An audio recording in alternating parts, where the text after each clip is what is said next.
Hey YouTube, Mark Hoffman here, and today I really don't have anything planned. I am just sitting around doing nothing. The baby is sleeping, wife is sleeping, and it's usually our Sunday nap time, and I just don't feel like doing that, so just thought I would sit here, talk for a bit, have some coffee, and just talk about my channel, talk about my knives, talk about what I want to do, and where eventually I want to go with the channel. So nothing negative, nothing drastic, nothing crazy. It's just I've been trying to focus more on my modern knife collection. I've been wanting to go back to where I was with my knife collecting when it came to my modern pocket knives. So for me, I used to have a pretty high-end collection. At that time, I never actually had a Chris Reeve, but boy, I could have probably had about maybe 5 of those with the knives that I had. And for me, I had like the Blade HQ Rex 45 Copper Paramilitary 2. That was a fantastic knife, which I really do regret selling. I just kind of missed having a few of those knives. I missed having a few nice pieces in the collection where I said to myself, you know what, these are nice pieces. These are pretty good. I'm not bashing anybody else's collection here, but I was starting to collect $40, $50, $60 knives, and I quickly decided, you know what, those kinds of knives are great. I think they're very good. But when you're ending up with $10, $50 knives and you want to say to yourself, hey, I want to get like a Benchmade CLA, you know, this is going to outperform probably all of those cheaper knives. You know, this is probably going to be a better knife in the long run. You have a better warranty, you have a better construction, and overall you have a better knife.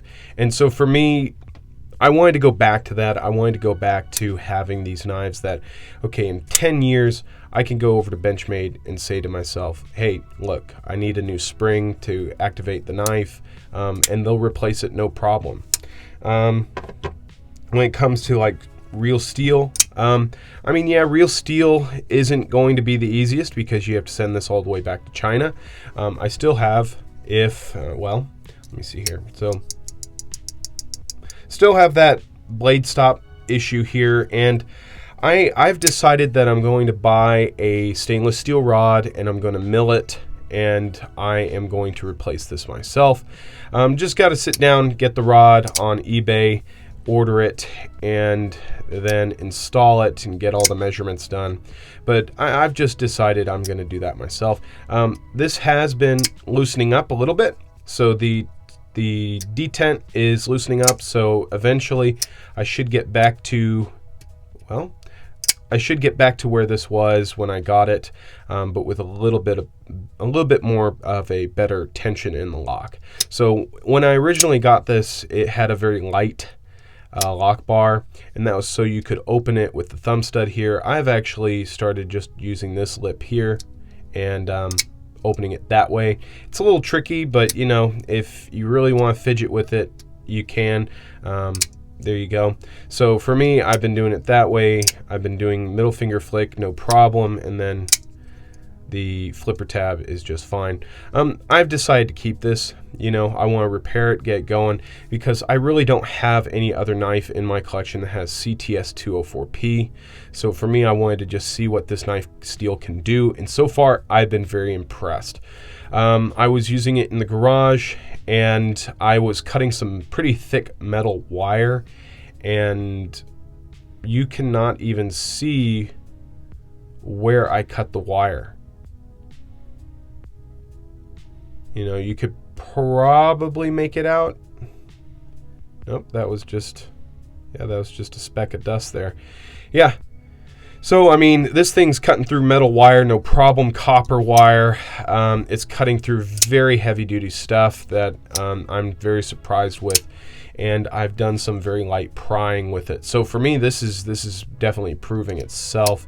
But yeah, I just really wanted to go back and get some knives that, like, look, if I pulled this out of my pocket in any kind of meetup or met up with one of my buddies that really likes knives, you know, it'd be something nice. You know, it wouldn't be your standard just Sencut, Civivi, you know, or your CRKT. It'd be something that's like, yeah, that's very different. So that's kind of where I'm going with this, you know, and eventually I'm going to go back and I'm going to start looking at eBay again and Etsy and all that, and start looking at Victorinox knives, because there are a few that a few people are holding for me. So when it comes to the Victorinox knives, these are actually the 4 that I've been using the most. I've actually been thinking about selling a few more of what I have left over, but so far, the Victorinox Mountaineer, you have a metal file, scissors, your opening layer, and then your 2 blades. This thing, I mean, again, this thing is just so fantastic for urban carry. You have a great, nice, aggressive fingernail file here if you needed that. This can file down sharp edges off of things. This can file off screw heads. I have found this thing to be so useful at work. It's been crazy. So, excuse me. I have had kind of a sore throat, a little bit of a cough, so I do apologize if I cough or wheeze in this video. So I've been carrying that. I've been using the Hercules quite a bit as well, and this has been just my outdoor knife. This has been my knife that I take on a walk with me, or maybe even take out when I'm doing some yard work. Whew, excuse me. So for me, this thing has been great. I have just been using this thing a ton, and it usually lives in the garage. And then the Spartan Light, I've been actually keeping this in either my duffel bag, or I keep this in the car, because this is just such a useful travel knife. That light and the Phillips screwdriver, no matter what you come in contact with on a trip or anything, this can take care of tightening up any screws or taking care of anything. Only thing I wish is that this small blade was a nail file, and that would be like the perfect travel knife. You've got a nail file for nail care, you've got a knife blade, you got a light, see in the dark, you've got a Phillips head, can opener. I mean, like, that would be perfect. So far that's been one of my favorites. And then this one, I think this is the Evolution 14 or 12 or something like that, but it's essentially a small Tinker, but you've got the nail file, and this thing has just been in my pocket along with like one of these all month. I mean, like, I can't get rid of this thing, so this thing is definitely great. But there are a few Victorinox knives that I've been looking at, and a few people have brought up a few that I've been interested in, but for me, these are just the 4 that I really like, and that's what I've been enjoying. But for me, I have been thinking about how I'm going to build that Victorinox knife that I talked about. I have built a few jigs and made some measurements, and I'm just not happy with how that is working. One I did with a 2x4, but I'm actually seriously thinking about maybe even investing in like a metal block and then measuring out the pinholes. They would probably go in about an inch. Okay, and then all I would have to do is build the knife, and then I can just lift it out. Okay, and then I can clip everything. So it would be something that it's pretty robust, and if I really wanted to, I could industrialize it. So I might want to do that later on. So for me, I'm still thinking about how I want to do that. Really, for me, excuse me, I'm gonna yawn here. Really, how I want to do that is I really want that to be professional. If I'm going to do it, I'm going to do it right the first time. That's kind of how I looked at this YouTube channel and how I'm looking at doing this mod stuff. I may actually turn it into a business. What I've been thinking about is, if anybody wanted to send me the parts, I would just give them a labor cost, and then I'd put it together for them, and then there you go. I've been thinking about that for a while, just been super busy Oh, good yawn again. Ooh, excuse me. Ooh, it is my nap time, so missing that a little bit. But for me, I've just been kind of thinking about what I want to do with that and how I want to progress this channel. I'm still going to be doing the rare Victorinox stuff, just looking around. Don't really want to spend a lot of money right now because I'm actually saving up for something pretty grand for the channel. It's going to be a knife, but I'm going to get a few follow-ups done out of this one too. So these Chris Reeve Small and Cozy, I've been carrying this for a while now, and so far I've had no issues. I've had no lock rock. I've had no flex in the handle. I mean, this thing is so incredible. I used it for some prying recently. It was pulling out the gasket, or not the gasket, but the sealant around my back door. I was replacing the sealant because we were getting some bugs coming in, and this thing, like, I got the tip in there and then just really wrenched up on it to get that old sealing out of there and to put in the new sealing. And to be honest, this thing did a fine job. I mean, I was holding it back here and I was prying, and this thing didn't snap. It didn't do anything. I mean, it's not a very hard job, but I was thinking to myself, man, I don't think very many people that own this knife would be doing this stuff with it. So there was that. I was also digging up some dirt in the backyard for some plants, and I was cutting out some roots that were back there with this.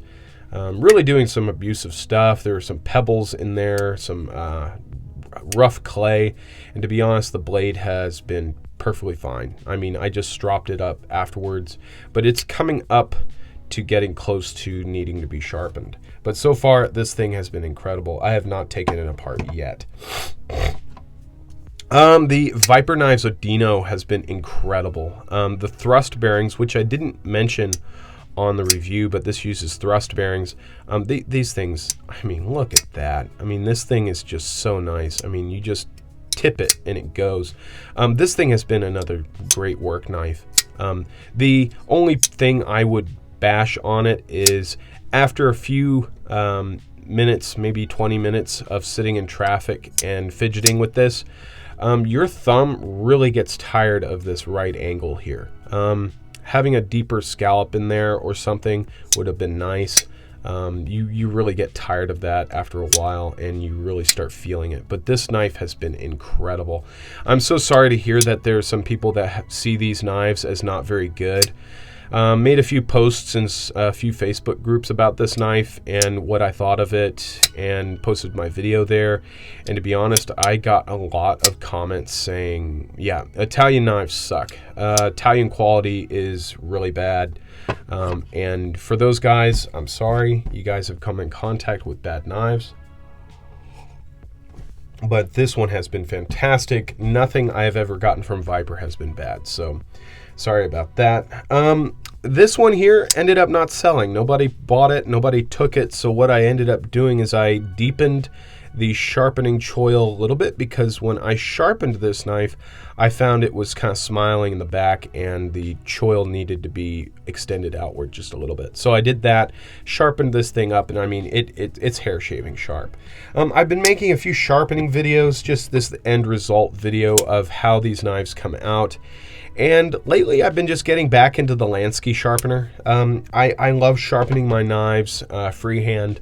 You really build a relationship with the knife, and you really learn how the steel reacts. But to be honest, the Lansky sharpener for me has been doing an amazing job, and lately I've been really wanting those mirror edges, primarily because what I'm doing at work is I'm cutting through jelly bags, and those jelly bags are usually just a very soft material, and the coarse edges that I really like don't cut through those. So these very fine and aggressive sharp edges here really do a great job cutting through those plastic bags. Just touching it cuts it. So that's really what I've been going for lately, is just that mirror edge, because it's just, that's what I'm cutting a lot of. I'm cutting a lot of tape, and I'm cutting a lot of jelly bags. So for me, that is what I've been going for. I have sharpened this Boker up, And the VG10 steel really sharpened up great. I really like this knife. One of you guys mentioned, and I didn't even think about it when I was doing my video, but this is a 3-inch knife. The blade is about 2.8, but I couldn't believe it. I mean, I'm sitting here like, this is 3 inches? That's incredible for the size. I throw this knife in my pocket and I completely forget it's there. The line steel Mito has been fantastic. It has a real thunk when you open it. So for me, this is one of my grail knives. To be honest, this knife and this knife are the two knives. If I really wanted only two, if I really had to have like 4, I would probably stick with these 4. I mean, these right here are really the knives that I use the most. I mean, these 4 knives have been incredible. You can notice that I have sold my mini barrage. That is just to fund the next one. I just haven't been carrying that mini barrage all that much, but to be honest, this Mito has been incredible. If you're thinking about getting one, just get it. This thing will not disappoint you, and I'm excited to keep carrying it and using it. I guess one of the things I want to start on this channel is getting more consistent on my follow-up videos, because I haven't really gotten into those follow-up videos all that much. I'm kind of knocking out a few here just because I want to, but I've been wanting to get back into my end of the month roundups. Ooh, excuse me. A lot of yawning, I'm so sorry. Get back into the end of the month roundups, get back into those, because I know you guys want to know what I'm carrying, what I'm enjoying, what I think, because apparently, I mean, I feel like you guys take my opinions pretty seriously. I've had a lot of great feedback. I've had a lot of guys message me and say, you know what, I'm waiting on that video because I really respect your opinion and I want to know what you think about the construction on this knife. And I really do appreciate that. So I'm going to try to get back into those videos and start doing that again, because it seems you guys really do like that. Another thing I'm probably going to try and get into is a lot more instructional videos. I got a lot of great feedback on my recurve sharpening video, and so for me, I'm gonna try sharpening this one up. It's gonna need it soon, but I'm gonna sharpen this one up and I'm gonna make a video out of it, and I think you guys have been really enjoying that. So it is about time for the baby to wake up. I am going to cut this video off here, but I just thought you guys would enjoy what I'm thinking about doing, what I want to do, and where I want to go. So till the next one, I'll talk to you guys later. Bye-bye.